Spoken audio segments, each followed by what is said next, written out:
Hey, what's up? This is Jessica Kirson. Welcome to Relatively Sane. I decided to do the intro today for this episode as a man. I think it'll help me get more followers if I do it as a man.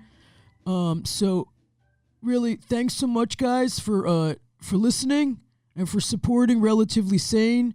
You can find us at Relatively Sane all over the internet, and the host name is Jessica Kirson, Jessie Kirson on Instagram, and please follow me on Patreon, because it's really good. Patreon.com/Jessica Kirson. I'm really proud of myself, man. I've worked really hard, So what I wanted to talk about today, sorry, I'm dyslexic. What I wanted to about today talk is I have had some erectile dysfunction lately, and a lot of people are really embarrassed to talk about this, but not me, man. It's just been hard, been really hard for me to get it up, keep it in, take it out, swing it around. It's been hard, and I don't feel shame, I've accepted it. It's not like I'm shitting myself or I have fucking a disease. It's a problem a lot of guys have. So what I do is I've been going to a therapist who's been helping me. Because I'm so talented and amazing, I'll watch videos of myself and I'll jerk off to those videos of myself. And they're not just videos of me watching myself. They're videos of me watching myself.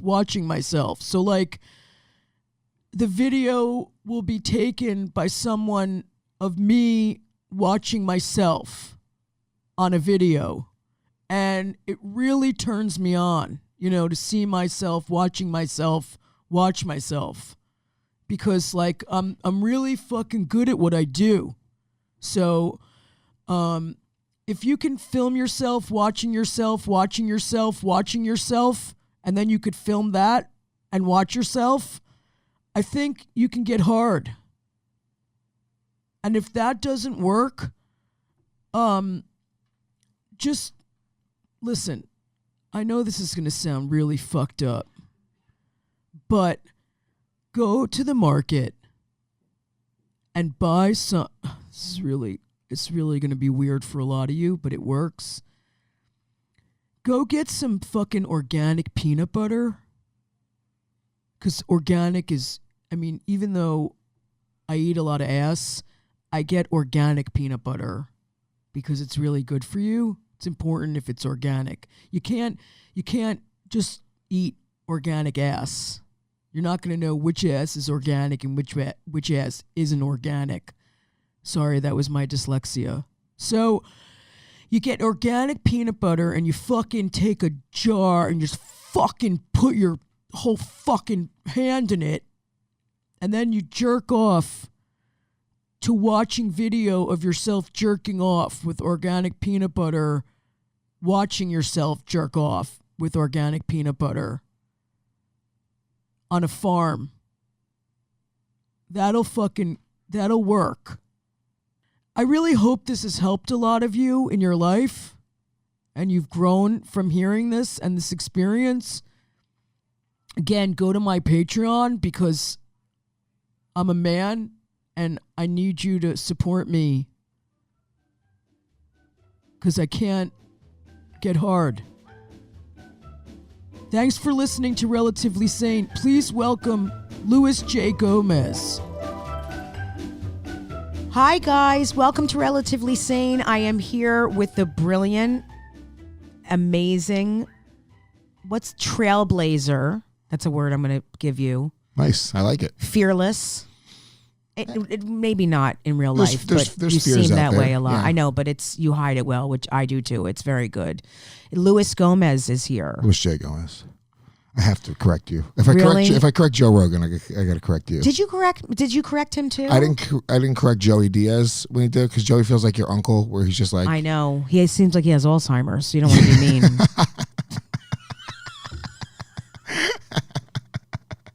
Yeah, I use the J, and I wouldn't actually even really correct people because I don't really give a shit at this point. But your name. But well, at this point, if I don't correct you, people listening to this are like, why didn't he correct Jessica? What's he the J everyone. stand for? Juice Layer. Yeah. Oh, that's you know what? That's why I've always liked you because I have self-hatred. Yeah, because I slay juice. What is it? What does it stand for? James. Okay. Well, everyone calls me Kirson. Did you know that? My real last name is Kirson. But I never correct anyone. So now I'm in the opposite position. If I correct you now, it seems insane. Yeah, it's a little crazy. Because even close friends of mine say Kirson. Yeah. So can you imagine if I'm like, it's Kirson? Yeah, that would be at this point, after knowing you for like at least a decade. Like, all right, relax. I know. I'm dying to know about you and your life. Like, I don't care about a lot of people's lives, but I care about your life.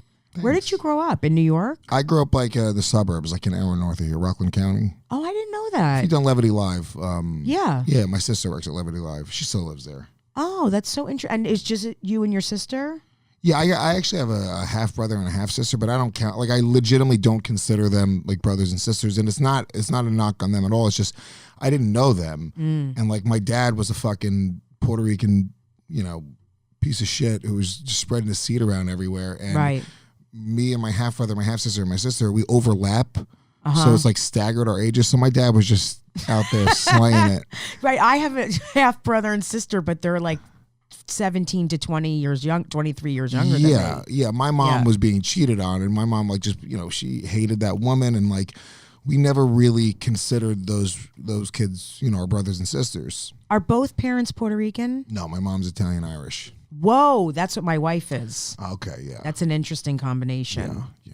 Okay, and so you lived with them, just the four of you in Rockland County. It was my dad died when I was very young. How old were you? 4.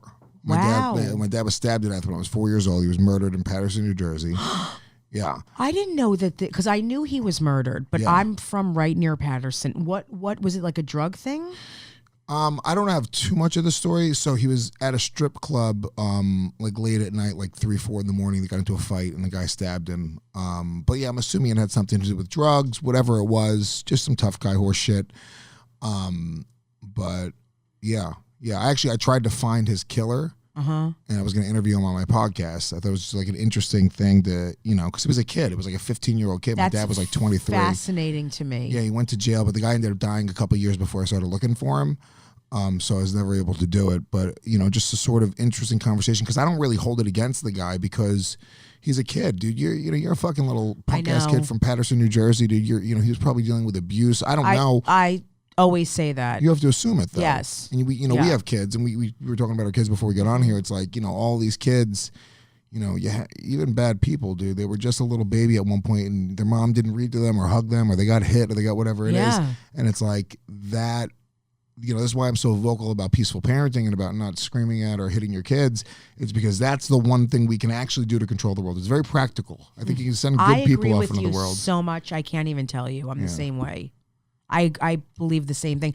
I was screamed at, and it's affected me a lot. Yeah, of course. It really has, and I don't. And even if you weren't hit, even if you weren't, abused, the verbal stuff is stuff is bad, and the fear of being abused, the jarringness of somebody yelling at you and telling you to do something, not having control, not having the power to negotiate. Like, my kid, we have negotiations. I have conversations with him all the time where we talk about, if my son wants something, sometimes I let him negotiate his way into it because he has to win sometimes. He has to feel like he's actually gotten something and accomplished something off that negotiation versus it's my way or the highway, do as I say. That attitude, I think you're not creating a very strong, you're not really creating a very strong person. They're not going to have the tools that they need to go and be really successful. So I think if you start really young in the formative years, I think they're going to have a much higher chance of being really good, well-adjusted people that know how to, get what they want out of life. Do you go to therapy?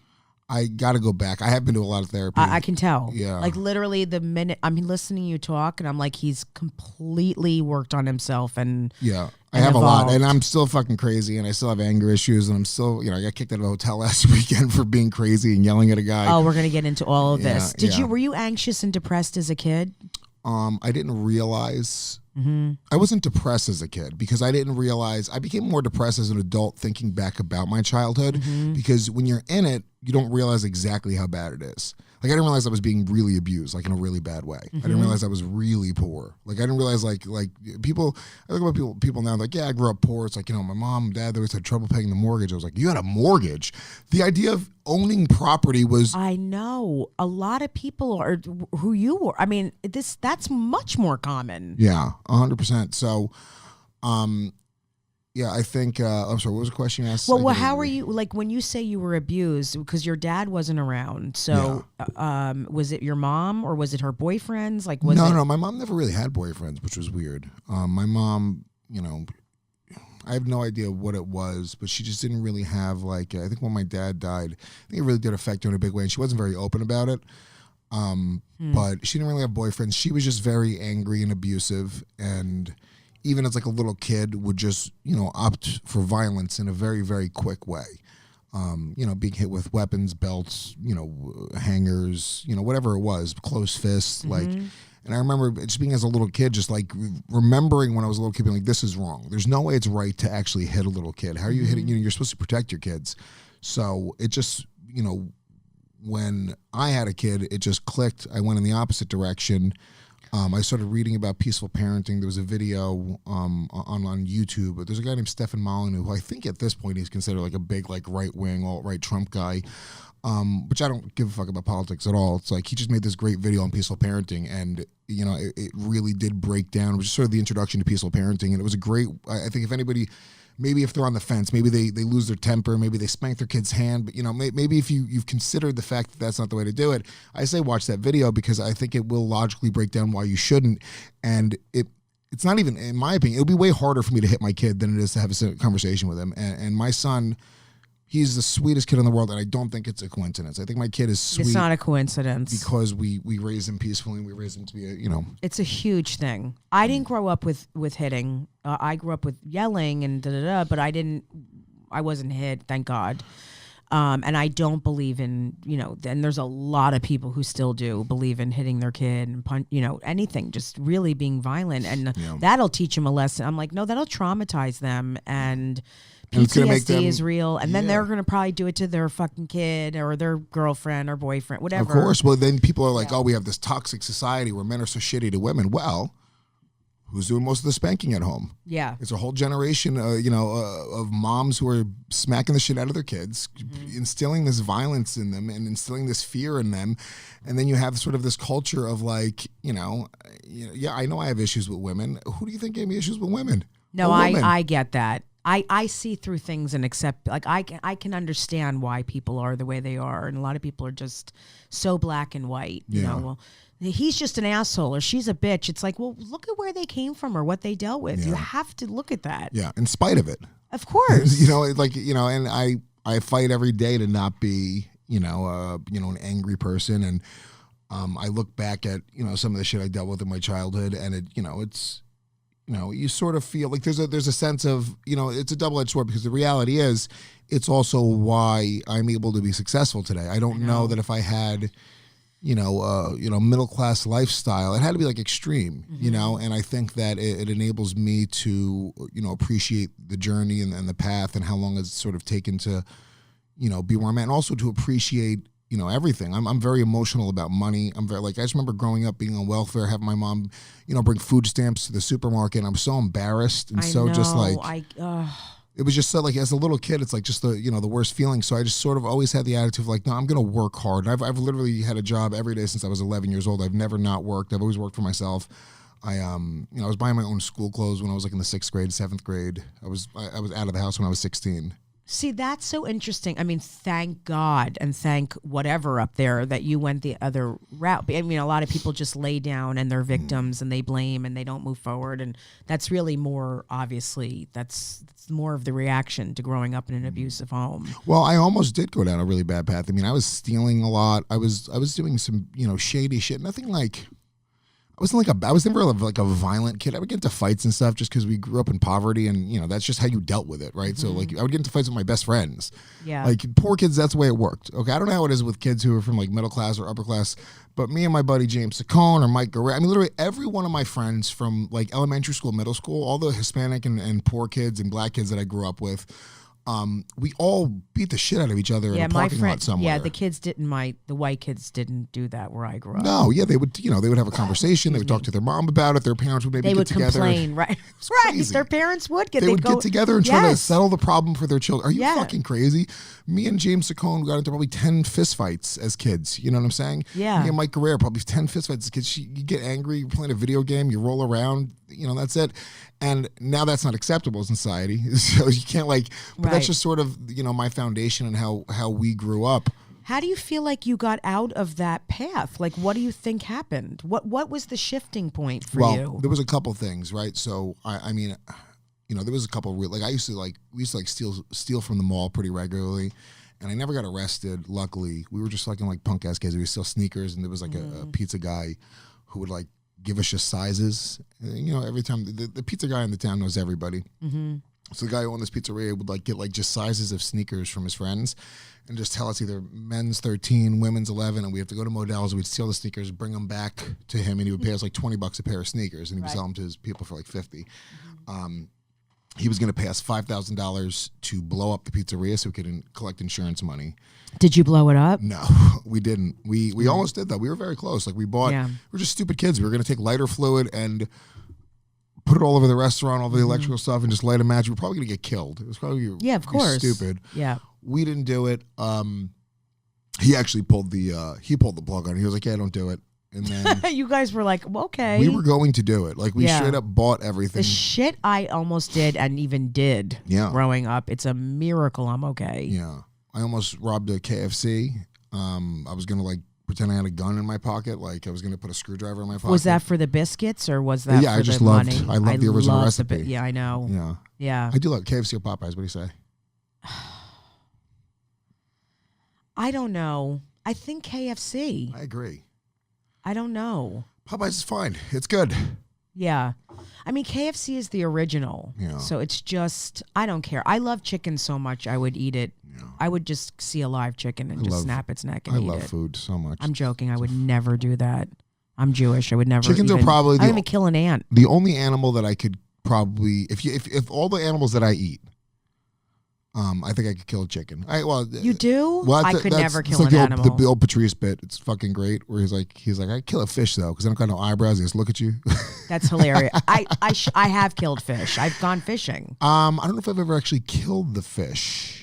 I mean, I didn't kill it. I didn't take a knife and stab it, but I caught fish and they died in the boat. Oh, you just let it suffocate? And they just flop around. Tortured it instead of hitting it in the head? No, I didn't. You're not supposed to hit it in the head. You're supposed to take a club. I'm not hitting. I'm not clubbing anything. Yeah, but it's except way myself. Worse. I'm the only person I would club. What would you rather? Would you rather one? I love Would You Rather. We can do this the whole fucking podcast. This is your death, okay? Okay. I can't wait to talk about this. One blunt, swift hit to the head. Brains splatter everywhere, but it's done. But do I have to see the thing and everything? I have to see it coming at me? Yeah. Nah. Yeah, one eye open looking up at it. Jesus, that's a lot. Or somebody suffocates you slowly as everyone's dancing around drinking Coronas while you're on the ground just suffocating. How are they suffocating me? Well, I guess it's the opposite of a fish. So a fish, it's like you'd be drowning. Let's say somebody drowns you. That's the best way. Because I'm assuming when a fish is on a boat flopping around, it feels like it's drowning, I know this sounds weird, but I might want to drown. I think Jessica, I'm sick in the head. I know. You are sick in the head. It seems more erotic. It's so quick, just the... I don't know if I could see... I don't know. That moment of seeing the thing coming at my head, I don't know. I don't know. This is really going to bother me Drowning is one of the worst ways to go. Can I get hit in the head and then be half dead and then be drowned? That's the worst situation. That's worse. It's a little bit of both. A little column A, a little column B? Yes. Okay. I'm being tickled. Yeah, I think if I had to... Yeah, chickens are... I don't know. What would you do? You'd oh God! You would I wonder if you had to guess how to kill a chicken, because we'd have to look cut its head off. We'll have to but look I think it up. It but still how would you do moves. it? Let me explain something. I would never kill an animal, but if I had to kill a chicken, like to support my children, let's put it that way. If I cut its head off and it kept moving, I would end up in a mental institution, rocking in a corner, drooling, flicking a light. I could not see it move after I tried to kill it. Could you?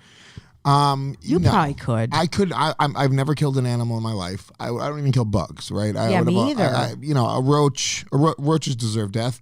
But any other bug, I couldn't even kill. So I would have a hard time. But if you had to, like your son has to eat, I would way rather do that than like a cow or like a sheep or like a whatever else people eat. But chickens are really anxious and running around, and they're very dramatic. It might be better to just kill something that just stands there. Jessica, if me and you had to kill a chicken, you can give us a fucking year. We're not catching this chicken.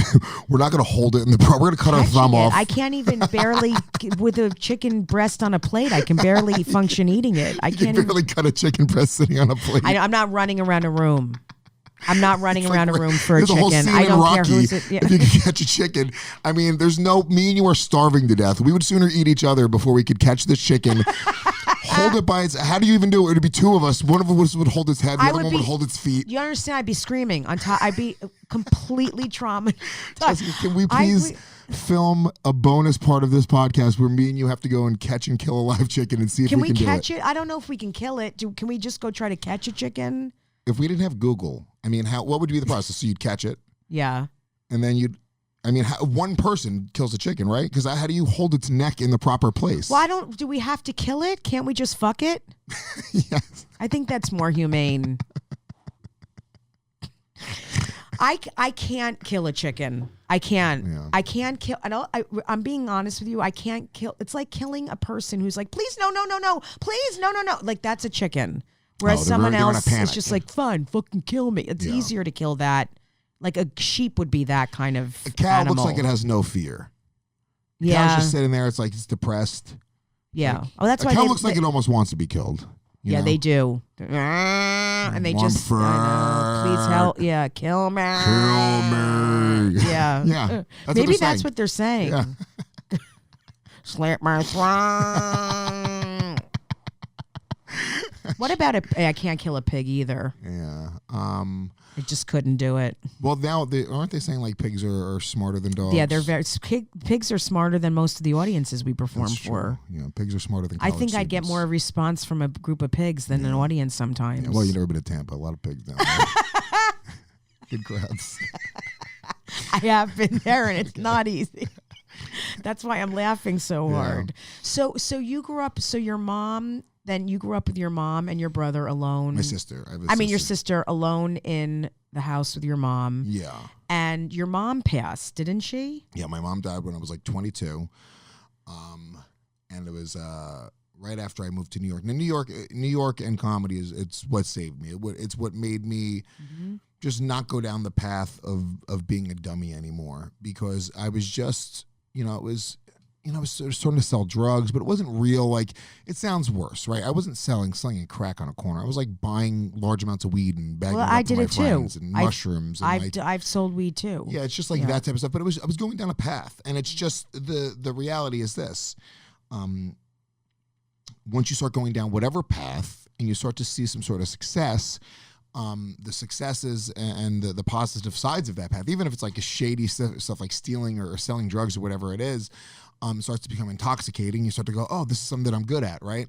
So I wasn't really good at much, and I started becoming good at like stealing and doing shady things and just sort of, and then I had a girlfriend that I was dating, and she was a year younger than me, and she ended up going to school in New York, so I sort of followed her here, and I went to Baruch College for a semester. Oh, wow. And I answered an ad in the Village Voice for the New York Comedy Club to sell comedy club tickets on the street when I was 19 years old. I remember that. Yeah. Isn't that crazy? I remember it. I've known you a long time. Oh, yeah. That's what I did for a very, very long time, and that's how I got introduced to comedy.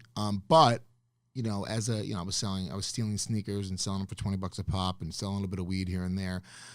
I came out to do this job because I needed some extra scratch, and I was like, promote comedy clubs in New York City. It was all commission-based. You'd sell tickets to strangers on the street. And, the first day I looked at it, I made like $100 and I was like, whoa. Yeah. And then the first week I made probably like $600-700. And it was more money than my mom, twice as much money as my mom had ever made in her entire life in a week. And it was just selling. I was very good, very, very good at selling comedy club tickets. I was very good at just approaching a stranger. You were. Very good at also just looking at the process, like saying, okay, well, if they say no, I mean, I'm just closer to a yes. Every time, it's ratios. I stop 4 people, one of them buy. Cool. Let me stop 3 people and get the next one to buy. And I'm a salesman at heart, so I was able to really. That's what helps with your comedy career too. Yeah, it's half of it. It's disconnect the from other the half rejection. is being funny. The rejection rolls over your shoulders. That's the only people that really make it. Yeah, exactly. I hate to say it, but it's really true. So that was way more successful than stealing or selling weed or whatever else I was doing. I had nothing else going on. I had no real clear plan for what I wanted to do. Mm-hmm. So I just started selling comedy club tickets, and I became really, really good at it. And that's literally what saved me. It's what, it was maybe a week before 9/11. It was the first day that I did it. And then 9/11 happened. I had to take like a week off. And, we came back out like a week after 9/11. And, the level of appreciation that people in the streets had for us being out there right after 9/11. Wow. Like, people were just like, we need to laugh. New York, that's the cool thing about New York. New York City it's a really badass city. And people got to understand, because I was here during 9/11. I was at Baruch College. I was in school that day. New York, there was like 2 days of people being sad. I know. I lived right in the city. And I'm not disparaging anybody else's experience. I'm obviously I'm exaggerating. There was plenty of people that were affected in a bigger way. I still have nightmares to this day, but I'm just letting you know collectively, the attitude of New York was, fuck you. Mm-hmm. We're not going to let the terrorists win. Yep. Put another fucking building up as fast as possible. Which I loved. And the Freedom Tower is beautiful, by the way. It's beautiful, okay? And it was like, make it bigger, make it shiner, make it an easier target to hit, motherfucker. Mm-hmm. That was New York's attitude. New York, these guys, I had Mark DeMeo on my podcast, who was a former cop. He was a cop at the time. And I asked him, I was like, dude, did any guys like call out of like work? Mm-mm. He was like, not one. No. Like, I don't know a single cop that didn't show up. And because I'm telling you right now, I got a kid. I'm not going to work that day. No fucking way. You think I'm going towards the burning buildings when I got a kid in the opposite direction? I got to go home and say, I'm sorry, I'm not that brave. But the fact that every fucking cop, I know, went and in, firemen, every fireman went in. I mean, they went into hell. And they weren't even, they were just called in. They were off. They were, volunteer. Yep. Dude, it was crazy. And the attitude that New York had, it made me like, I was like, holy shit, this is the coolest city in the world. It made me fall in love with the city. And to be honest with you, it made me fall in love with comedy because the comedy clubs were open a week later as well. I know. And every comic was like joking yesterday. about 9/11. Yep. Every fucking comic was joking about 9/11. Mm-hmm. And there were people in the audience who were very deeply affected. Nobody was triggered.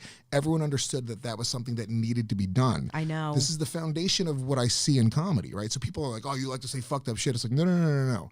I see the power in saying fucked up shit. I watched us under attack, and then I watched comedians go up and said the only thing we could do is write some fucking jokes about it, and audiences were fucking rolling. Mm-hmm. It was this collective moment of like, well, what else are we gonna do?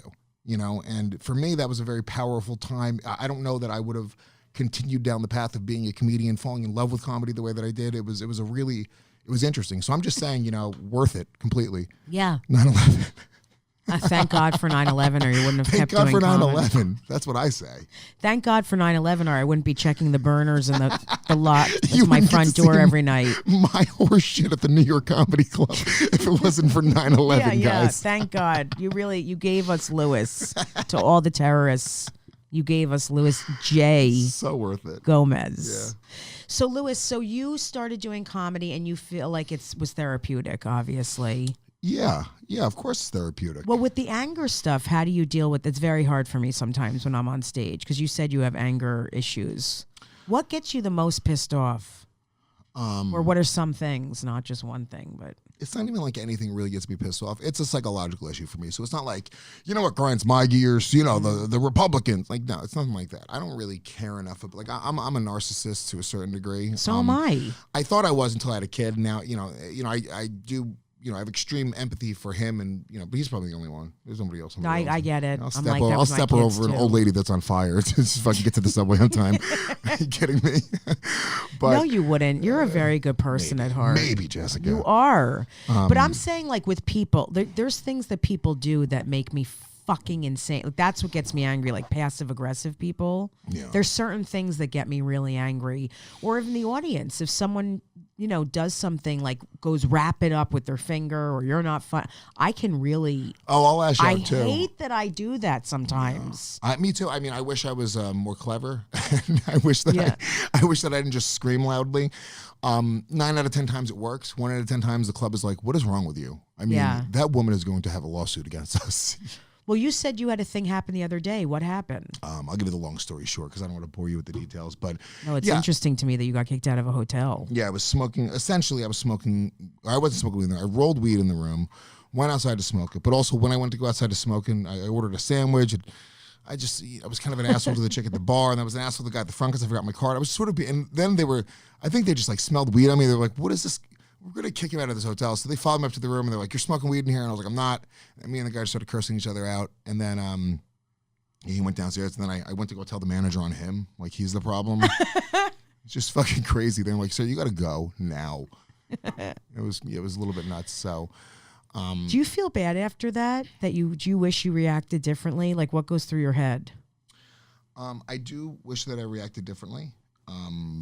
Essentially, I'm not, I have this sort of like theory, right? Like, let's say we were to, because we're just trying to be as successful as possible, right? Mm-hmm. For me, I'm trying to be as successful as possible, make as much money as possible, be able to leave my son some things beyond just, some material possessions, actually try to build something for him.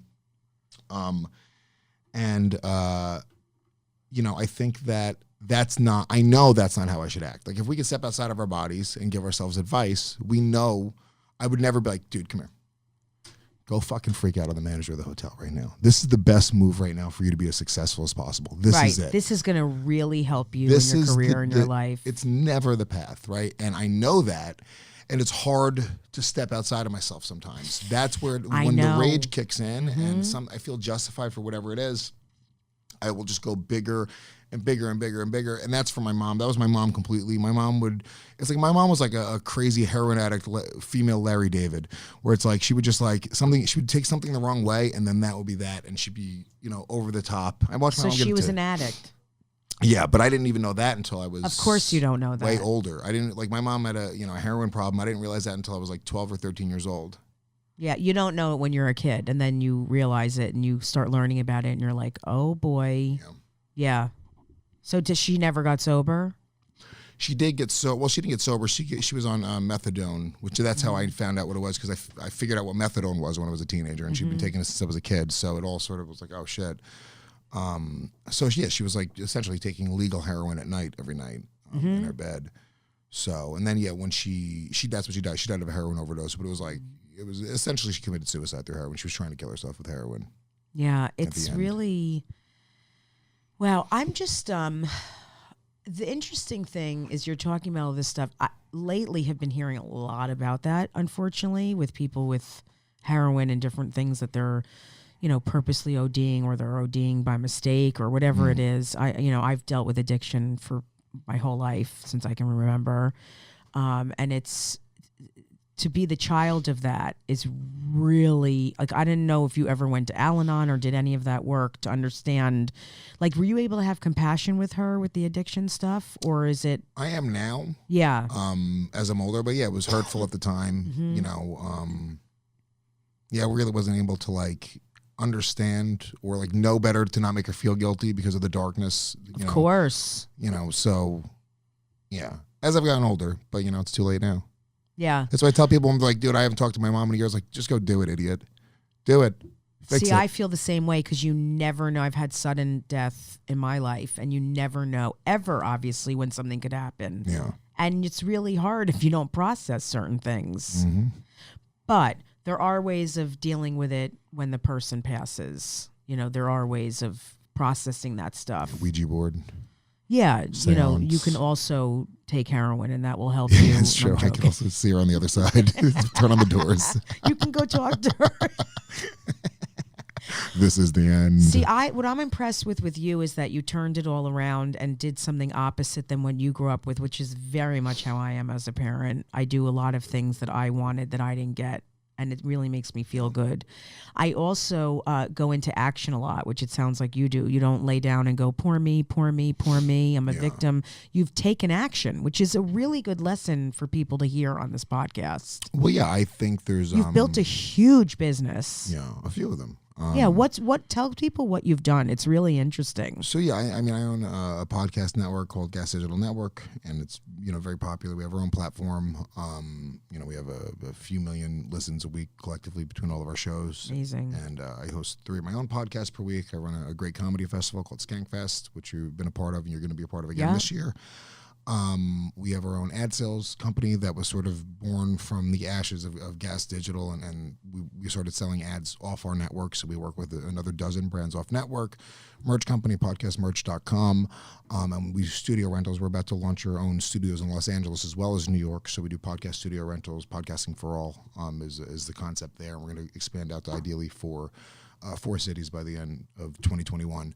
So there are massive it's amazing opportunities that you can create for yourself. And for me, nobody was ever going to hand me anything in this industry. Right. What made you, because I think this is very important because you and I are very similar this way. I've always taken it into my own hands instead of waiting for someone to do it for me. I'm just not that good at things. I'm not that talented.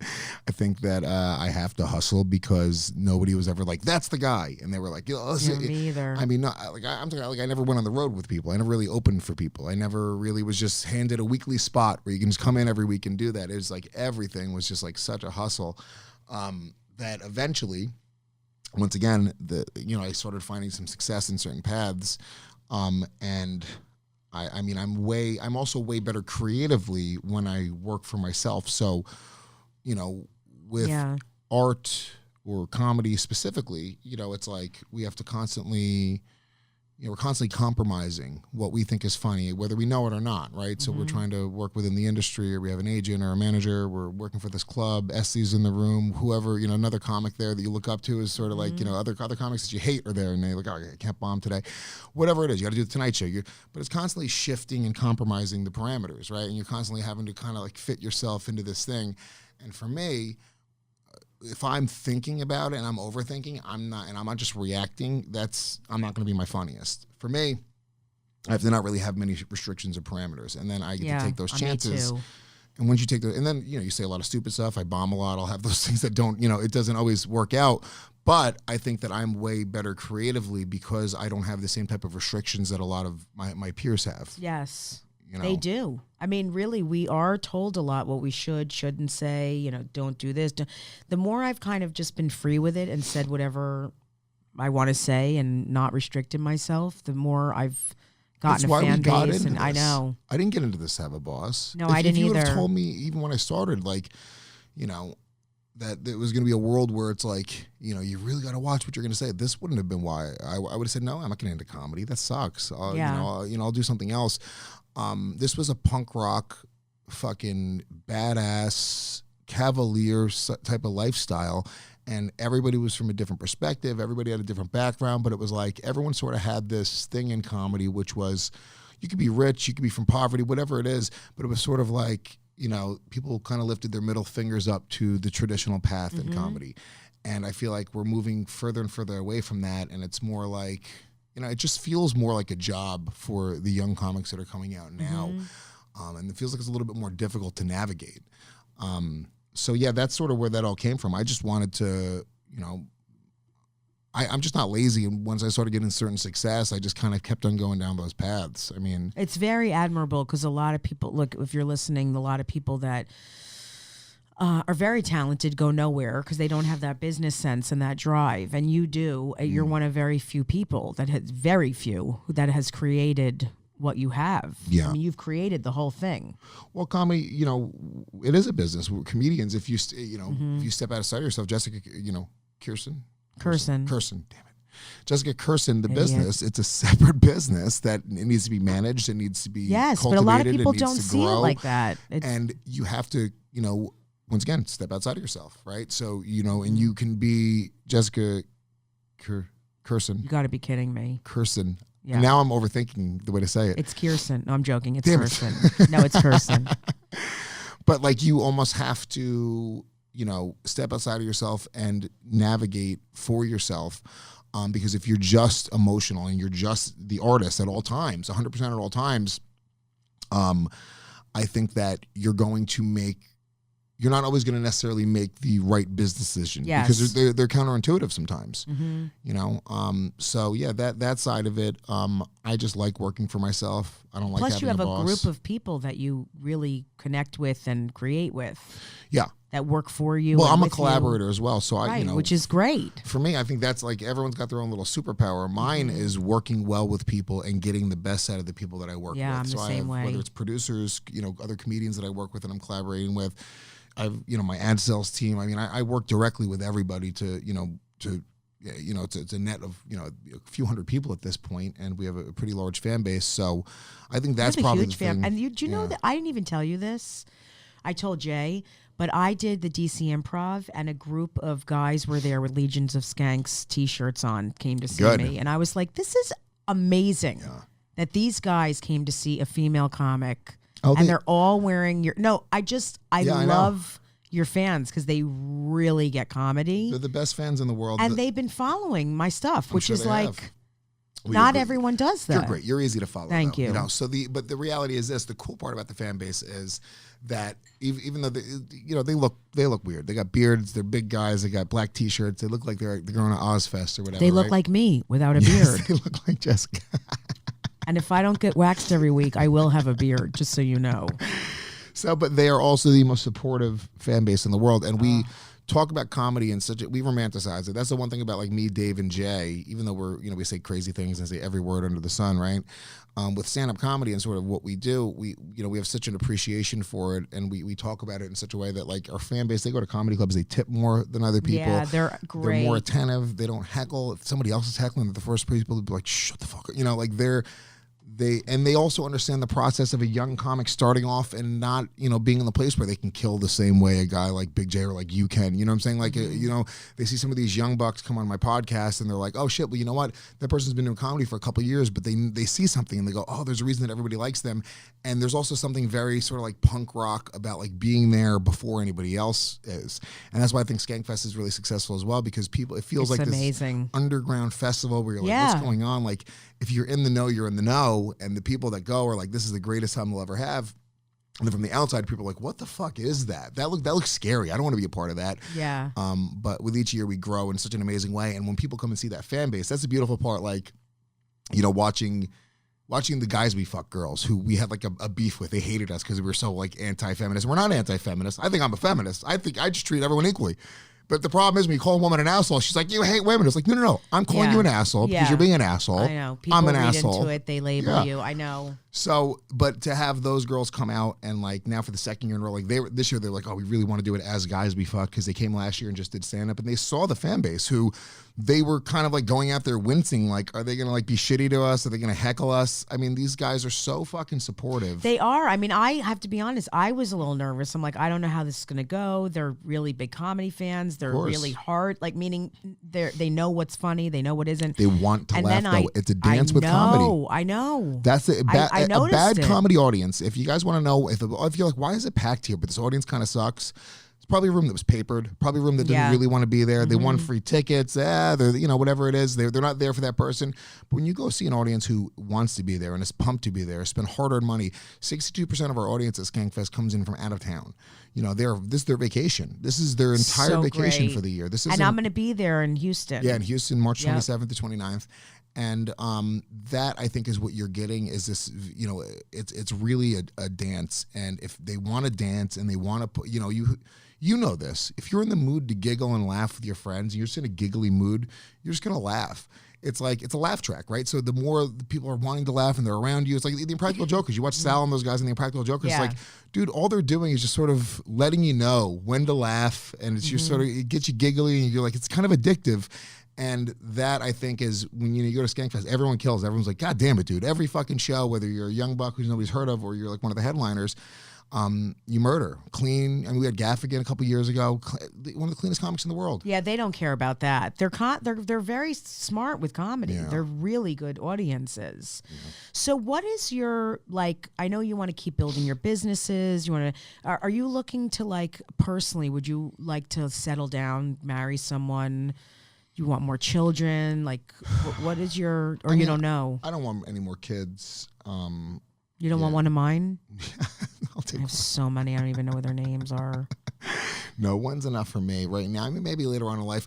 I'm not really interested in romantic shit right now. You mean like a relationship? Yeah. It's always, it always ends up being just a little bit of drama, a little bit of anxiety. I'm never able to give them the same attention that I either give my child or my career. And it's like not easy. The other problem is, like, you know, you have a kid, and then you're like, it's very silly.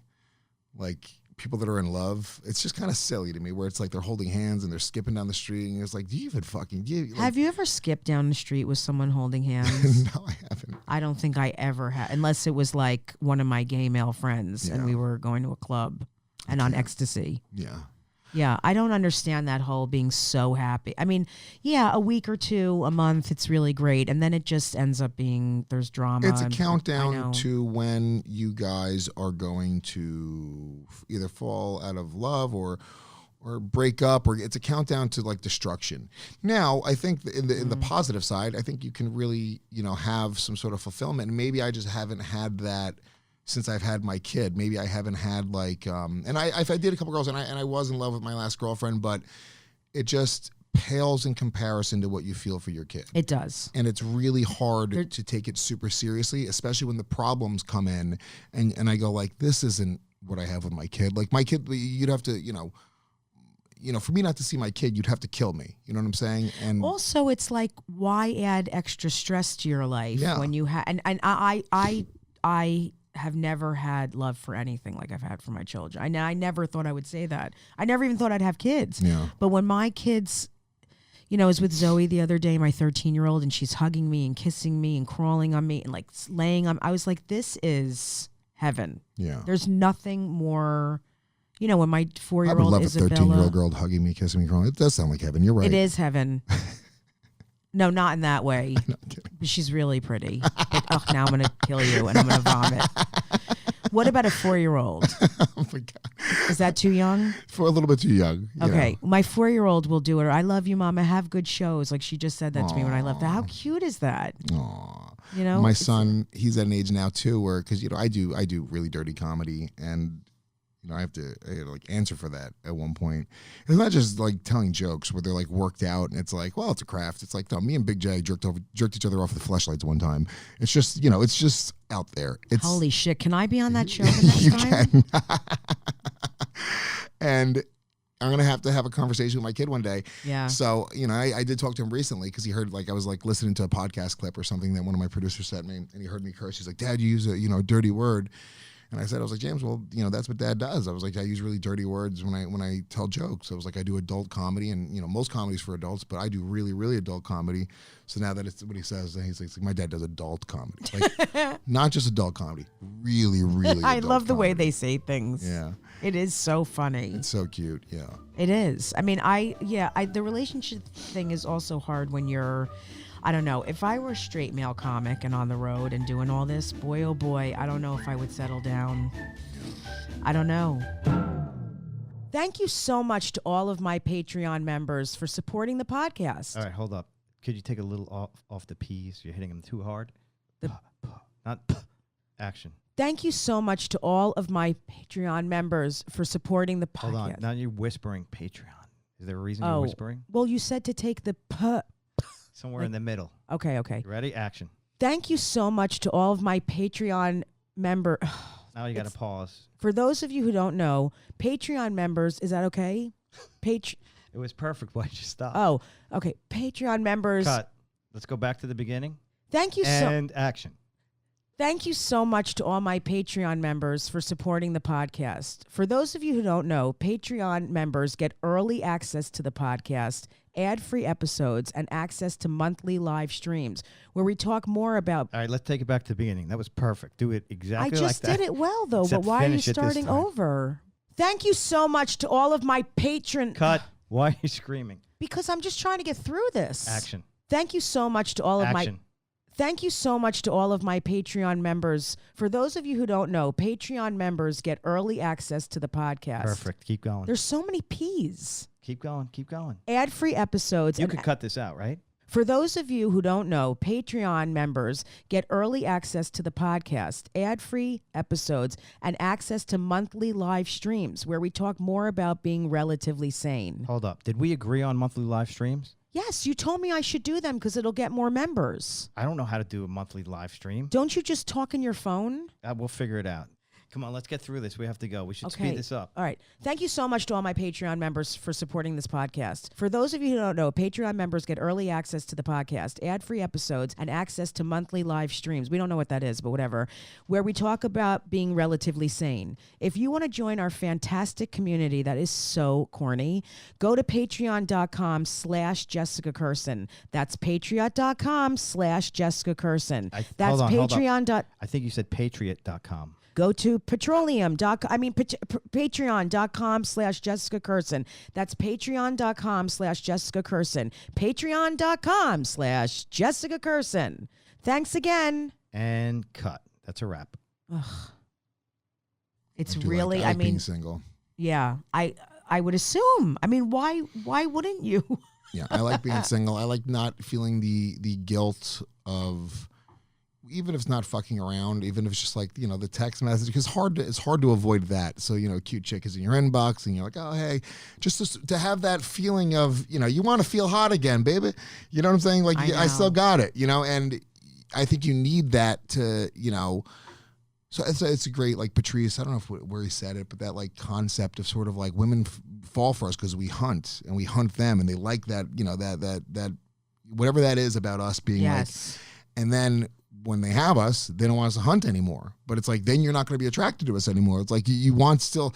So I think that I have I'm very big libido, Hispanic, Italian, man, period. Just a man, just in men general. Are animals. And I'm unapologetic. The problem with everyone else is a pussy. Okay. The problem is every man actually thinks this way, right? And all the other guys who are saying it's wrong to think this way, those are the guys to watch out for, because those guys are being manipulative. Those guys are not being completely honest about what they're thinking, what they're feeling. You want I get what you're saying because I can see right through it a lot. And I'm not saying that they're like attacking women. I think that's an extreme version of it. But what I think you're getting is real manipulation. With me, what you see is what you get. You know what I'm saying? Like, I'm not gonna I'm very, very clear. So I think that You're saying I want to just have fun. I'm not looking for like a very serious, heavy thing. Yeah, and women that's all they want. Well, that's all they'll hear too. Sometimes they won't hear what you're really saying. They'll still think they can get in there and make you make you change your mind. No. I mean, I've done it. I've thought that. The anxiety of just being in a thing constantly, or having to feeling guilty, whatever it is. That is what I don't miss. And I like being able to just sort of make a decision and do what I do and not have to really answer to anybody.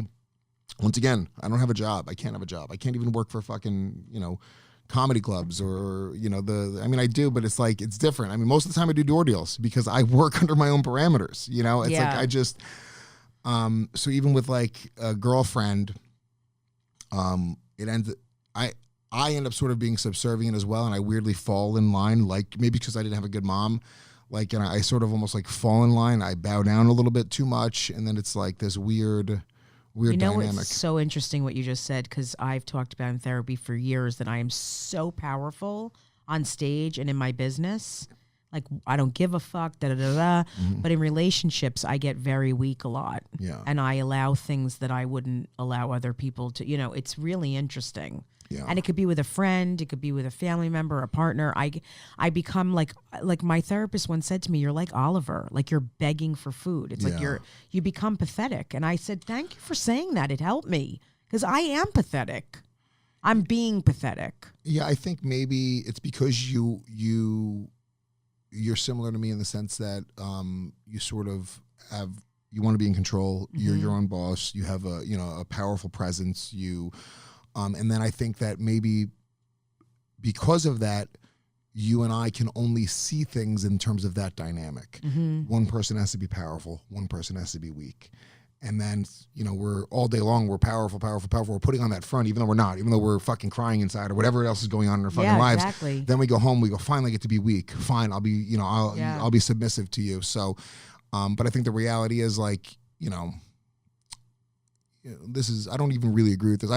I like trying to be more and more powerful. I'm crazy. I read all those like books, like 48 Laws of Power and self-help books. I love like, that stuff too. Yeah, because for me that motivates Intentions and me. energy. I believe in all. It of really that. motivates me, and it's whatever sort of gets you going. For my son's mother is just not like that. The idea of her like wanting to chase power, she's like, that's crazy. That sounds like what a crazy person would say. Yeah. And I'm like, no, I want to be the most powerful person in my circle. It's like powerful. Yeah. Are you using the word powerful and right the now? most powerful you can be as a human. Yeah.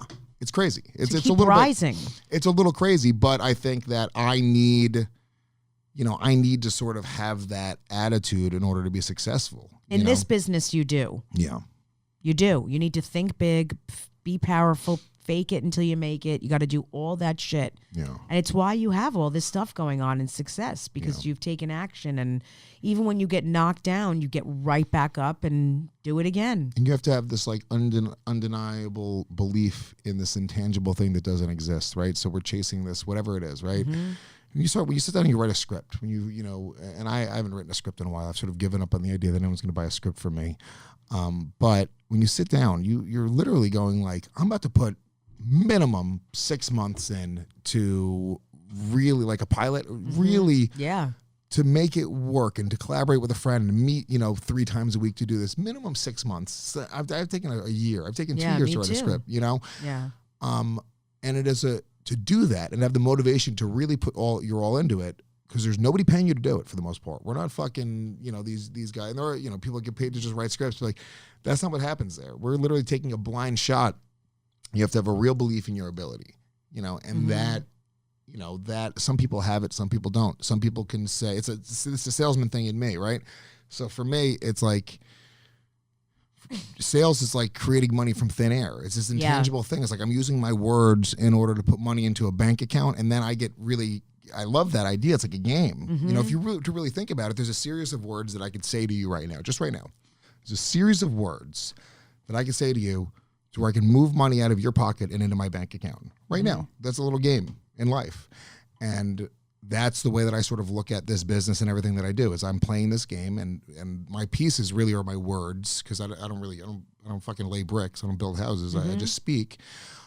And how can I figure out a way to sort of manipulate's a bad word, but it's the truth. But no, I know that's what salespeople do. The whole system, whether it's people around me, all the factors, and then just keep on putting money into this bank account. And when you step back from it, and you're not emotional about it, and you look at it like it's a game.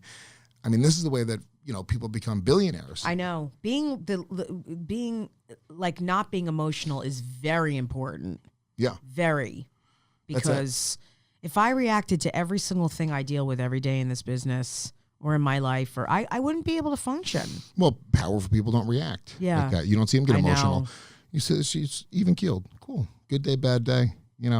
Mark Cuban, do you ever think he has like an emotional day where he's like sweating and panicking and running late to a train? Well, if he is, you're not going to see it. You're never going to see it. Never in a million years. And he's going to hide it, and you would never even see an inch of it. Right? I know. I agree with you.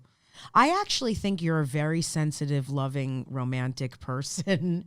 And I do see you at some point settling down. I think now is your time with your business and your kid and all this stuff. And it's smart. It's really smart, because getting involved in all the drama is not, it just keeps you stuck. And it's energy you could be putting into. I have time later on. And then I want to show my kid, like, you have to have good relationships. His mom's in a really good relationship now. And I had a girlfriend that he was really close with for a couple of years as well. So that's great.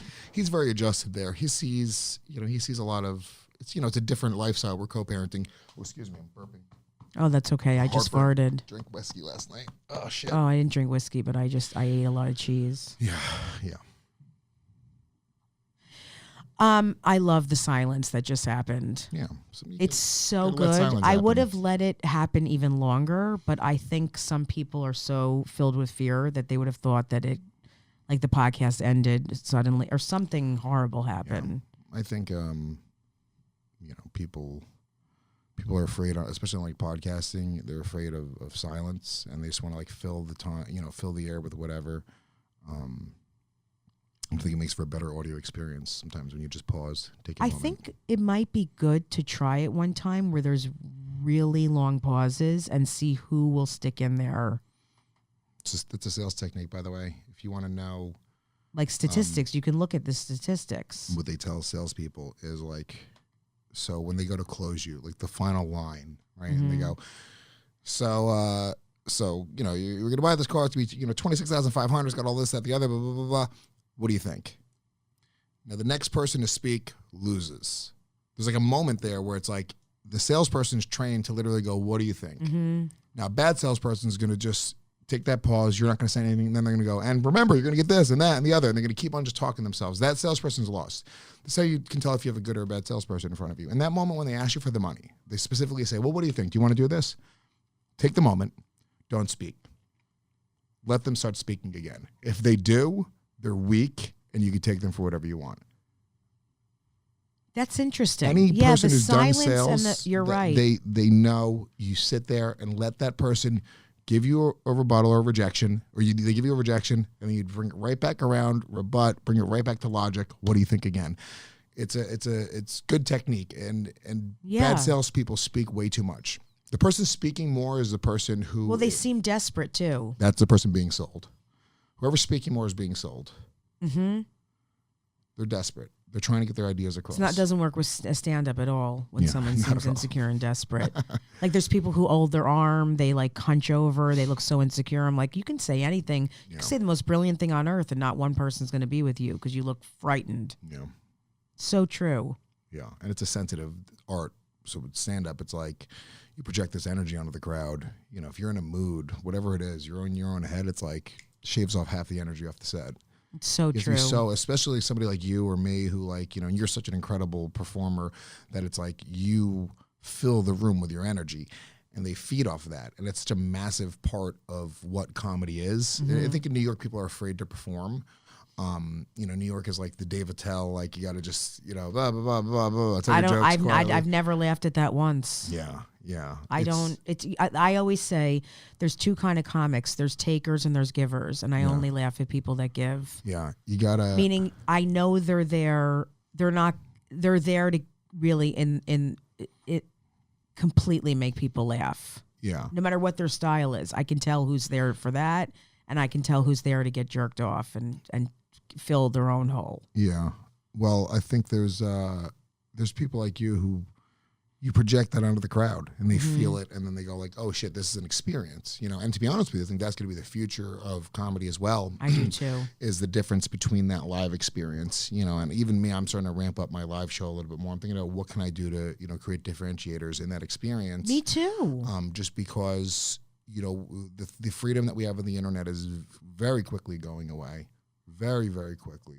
There's gonna be words you can't say. There's gonna be trackers that are on every website and every type of platform. It's the freedom of the internet's going away. So the way you're gonna be able to express yourself as an artist is gonna be through live shows and live experience. God, do I have to take my clothes off? You might have to strip.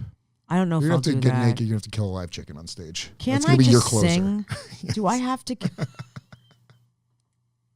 Do I have to go on stage with just tube socks and kill a chicken to get my career really? This is going to be it. But have you ever seen Kill Tony, that show? Yeah, it's hysterical. Have you done it before? Never. Do it. Next time you're in LA, please let me know because you would murder. Yeah, a lot of people have told me to do Kill Tony. Tony is he's such a fucking funny I love dude. Tony. He's one of us. Dude, yeah. Tony. I love him. He's one of us. I mean, he's an LA douche, but he's one of us. No, he's like Ari, I get along great with him. He's my brother from the West Coast, and he's so funny, and he's a good dude, and he really does care about comedy. And he cares about sort of like, he's like us, like we romanticize it. And we he does that show. And a big part of why he got excited about doing that show was the opportunity to sort of, give back. But, but the point I'm making is it's such a unique live experience. I look at that and there's not many other shows that are like that. I'm watching that show. It's blowing up. He's selling it all over the world right now. And it's such a simple concept. But I think we need to start taking a little bit more of a cue from those guys and what they're doing out there. I think so too. Goddamn Comedy Jam, the roast battle show, just the way that they did it is so much more theatrical and big, and you have to be there, you have to be in the moment. Whereas we did it at the Stand, and it was like, you know, the videos on YouTube were probably just as enjoyable as the live experience being there.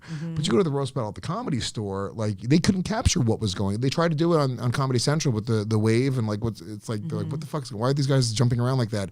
You didn't get it. But once you're there and you feel that energy, and, you know, it's so I think that's something that we have to all kind of look at and say, well, what can we do to create a more fulfilling live experience? And I think it's going to be visual, music, things that we can do to sort of add and to highlight the stand-up, because just a guy with a microphone, it's fine. I just feel like that's not going to be what's going to sell tickets in the future. I totally agree. I know, I do.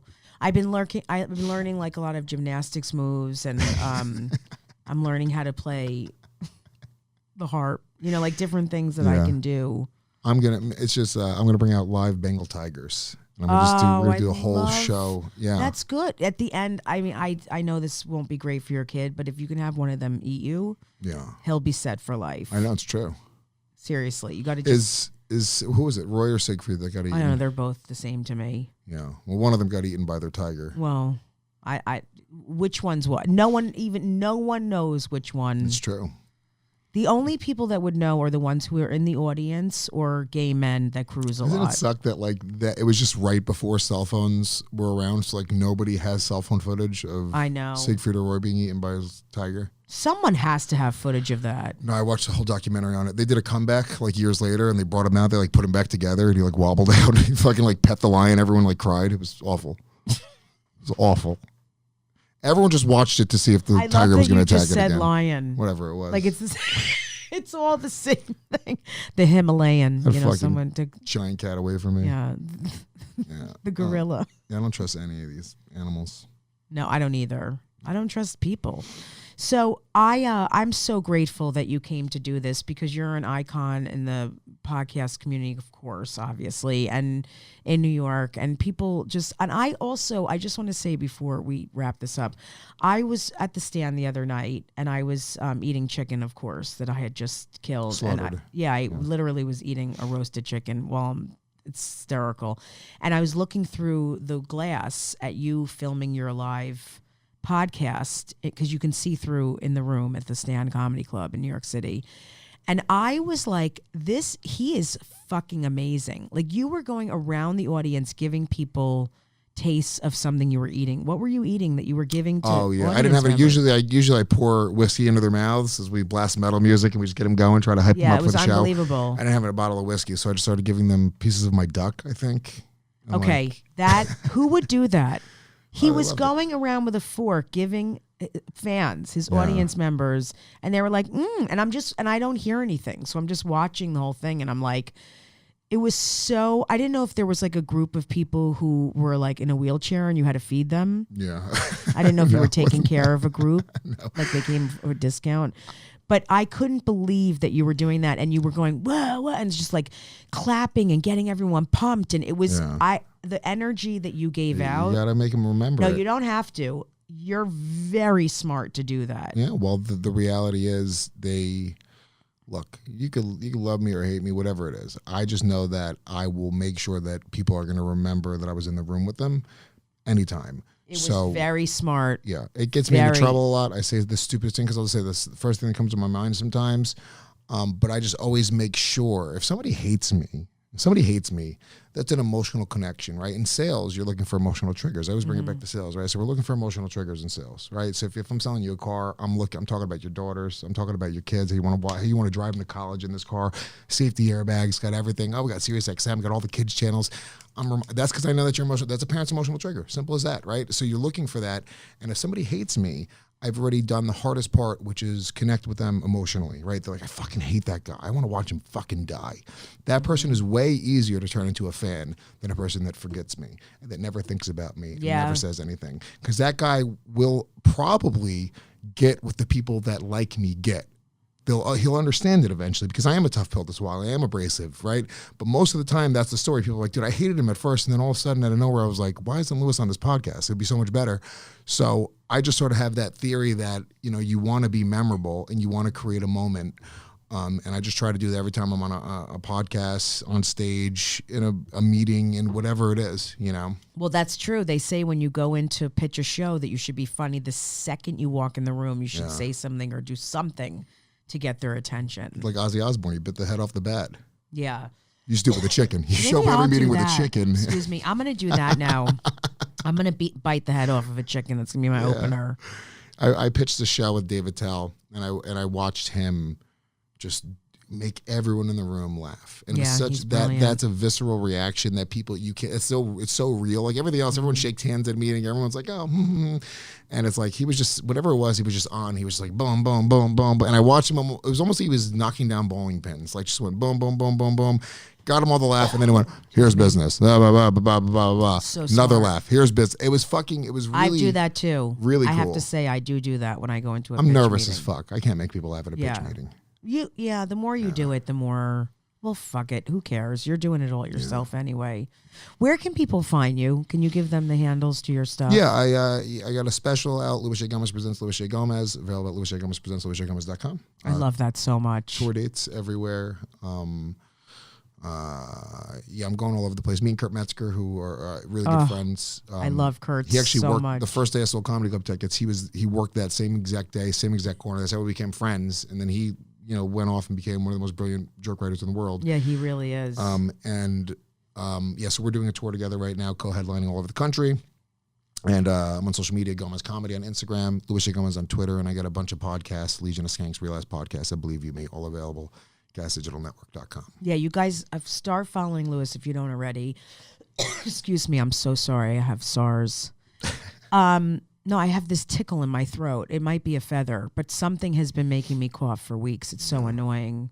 But in my mind, I'm dying because I'm Jewish. Do you go there too? Yeah, but I'm a hypochondriac, but I won't go to the doctor. I'm like, they're going to tell me I'm dying. I can't see him. Yeah. Yeah. So minimally. Maybe I shouldn't have gone the other day.